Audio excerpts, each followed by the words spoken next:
After 35 years of officially building ties between Beijing and Washington, further evidence of a fraying relationship.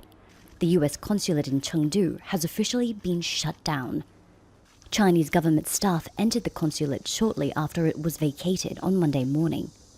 Beijing says the move was provoked by Washington.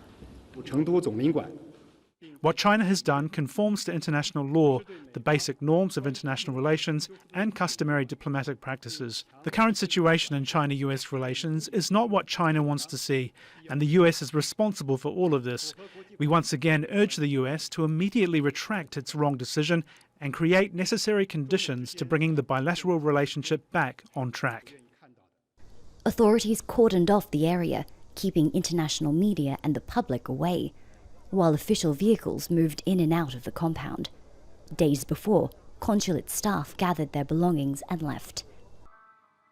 The US Consulate General shared this video shortly after confirming the mission's closure. "We will miss you forever," read its last line.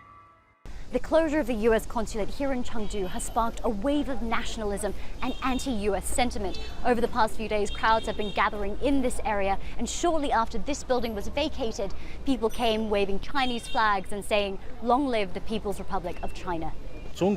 Being Chinese, we must keep our dignity. America has kept on bullying us.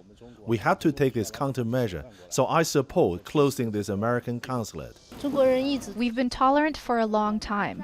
We wouldn't do this unless we were cornered. We just fought back in the same way the Americans did.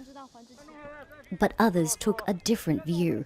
Online, social media users expressed dismay at the escalating tensions. Beijing says Washington is to blame and says that staff at the US Chengdu consulate were engaged in activities inconsistent with their positions. The Chinese government has dismissed US accusations that the Chinese consulate in Texas, that closed on Friday, was used for spying and stealing intellectual property. The closure of the two consulates is the most dramatic diplomatic incident to take place between the two countries in decades, and many fear the damage will be difficult to reverse. Katrina Yu, Al Jazeera, Chengdu.